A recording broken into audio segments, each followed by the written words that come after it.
Michel Le Carpentier, bonjour, bienvenue sur frigoriste.fr, la web TV des frigoristes. Présentez-vous et présentez-nous vos fonctions au sein de Vinci Froid. Bonjour, Michel Le Carpentier, directeur du développement du réseau froid. Je m'occupe de l'animation de 15 entreprises qui sont spécialisées dans le froid chez Vinci Énergie. Aujourd'hui, la problématique au sein de Vinci Froid, quelles sont les principales problématiques auxquelles les sociétés du réseau font face? Actuellement, le premier sujet qui remonte, c'est la problématique concernant la ressource humaine. C'est devenu le premier problème qui remonte en surface devant tout, même devant ce qu'on pourrait appeler la rentabilité. Les ressources humaines sont devenues vraiment le point le plus important à ce jour. Est-ce que le réseau, est-ce que vous-même avez mis en place des formations spécifiques pour monter en compétences les techniciens ou les recruter juniors et les monter en compétences? Actuellement, nous avons un centre de formation qui est situé à Fécamp, qui forme des techniciens de niveau 1, 2 et 3, donc une approche de techniciens terrain jusqu'à petit bureau d'études, on va dire. Ensuite, au travers des formations que l'on va chercher à l'extérieur, on forme nos techniciens aux fluides dits naturels comme l'ammoniac, le propane et le CO2. D'accord. Et nous formons nos techniciens à toute nouveauté technologique qui arrive, que ce soit ou en interne ou en externe. Est-ce que vous avez vu évoluer le métier de frigoriste depuis ces 10 dernières années? Oui, le métier a fortement évolué. On a de plus en plus besoin de techniciens de haut niveau.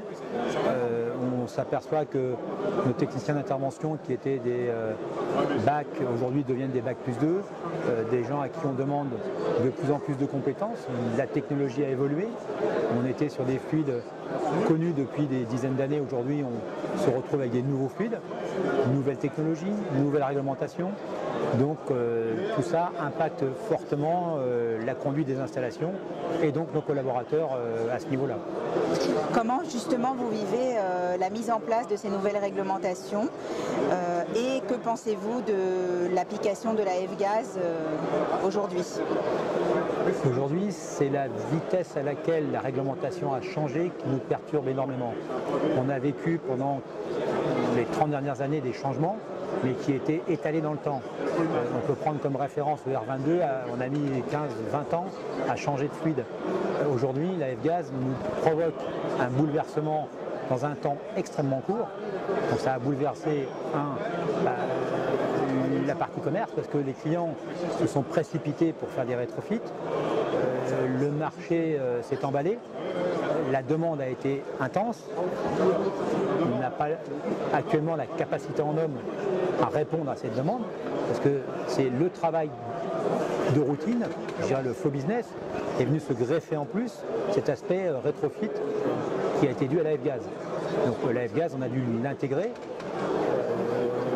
La complication, c'est l'arrivée de nouveaux fluides qui sont avec des changements importants en termes de réflexes au niveau des frigoristes.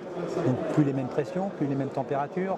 Bref, un changement assez fort dans un temps très court. Ça a perturbé notablement nos entreprises en termes de techniciens, de formation.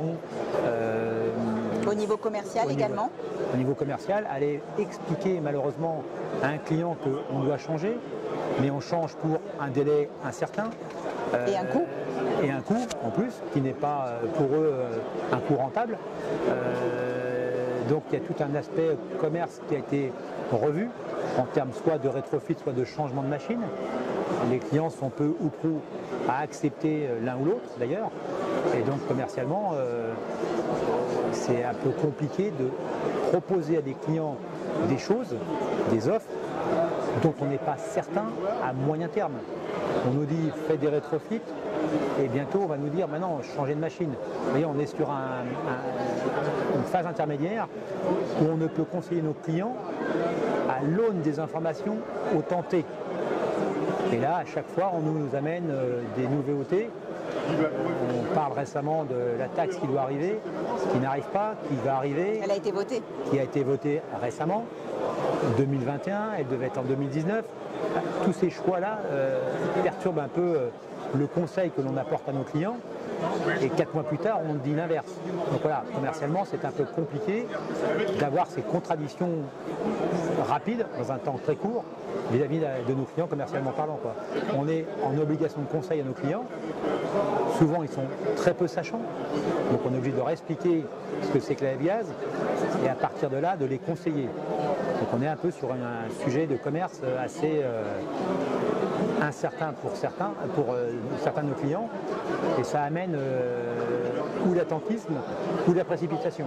Les sujets se posent essentiellement sur le froid commercial. Alors, dans un premier temps, le froid commercial, mais les industriels aussi ont subi de plein fouet ces changements. Eux aussi ont des installations conséquentes avec beaucoup de fluides. Et les industriels aujourd'hui, je dirais que dans un premier temps, on a eu la partie commerciale qui a beaucoup bougé, mais les industriels aujourd'hui aussi arrivent dans les mêmes problématiques que la surface commerciale. Donc on aurait dû traiter la surface commerciale il y a déjà 2 ans, ça a pris du retard. L'industrie qui devait se traiter aujourd'hui se cumule avec la surface commerciale. Donc on est dans un temps T avec 2 problèmes qui auraient dû se lisser dans le temps sur 2 ou 3 ans. Et ben, on a eu tous ces mêmes problèmes en surface co comme en industrie dans les 2 ans qui se sont passés.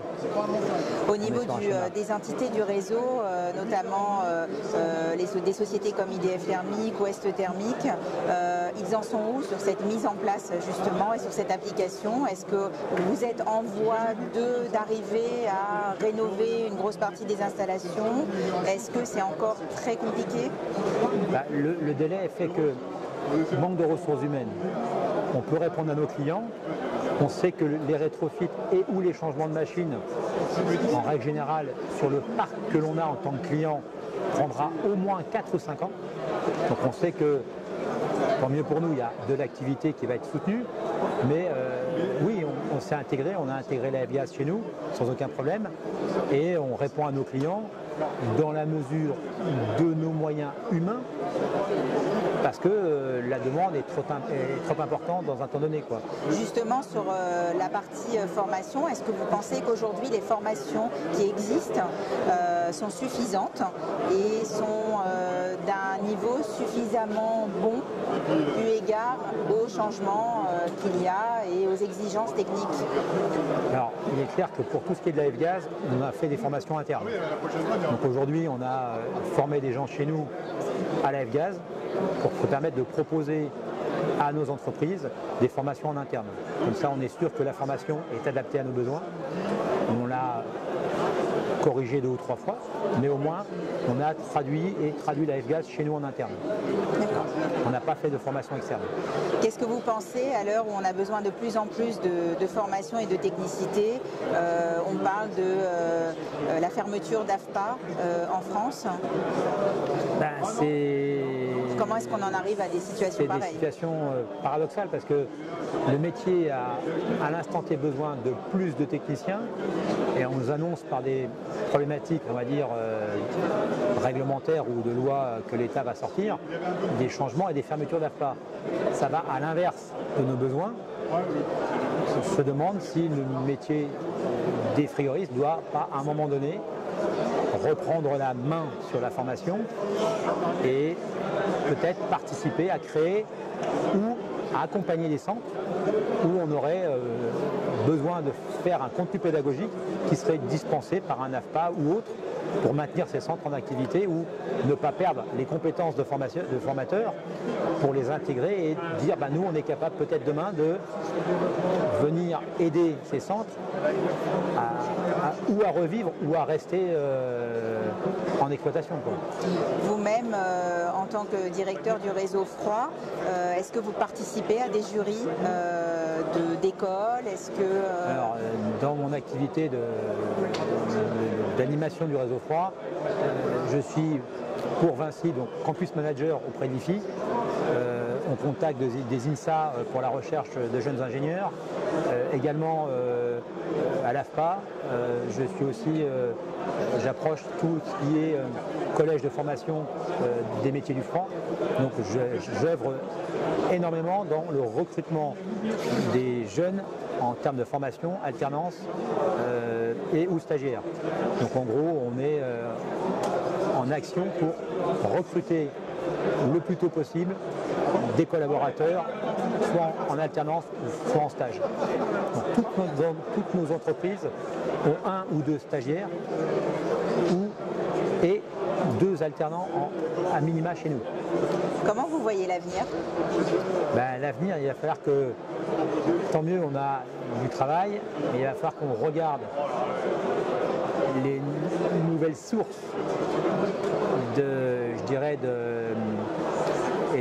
d'alimentation des métiers du froid, des hommes pour les métiers du froid, au travers de gens différents des filières classiques.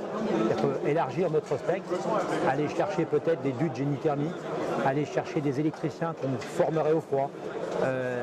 On est en train de regarder ces sujets-là aujourd'hui, parce qu'on sait que les écoles aujourd'hui ne produisent pas assez de frigoristes pour alimenter nos entreprises. Vous avez lancé un concours national cette année? On n'a pas fait de concours national, mais... Ah oui, vous voulez parler du MOF. Ah oui, alors je fais partie du jury et je suis président du meilleur ouvrier de France frigoriste. Première classe de meilleur ouvrier de France frigoriste. Ça fait partie des actions qu'on essaye de mener pour faire connaître les métiers du froid.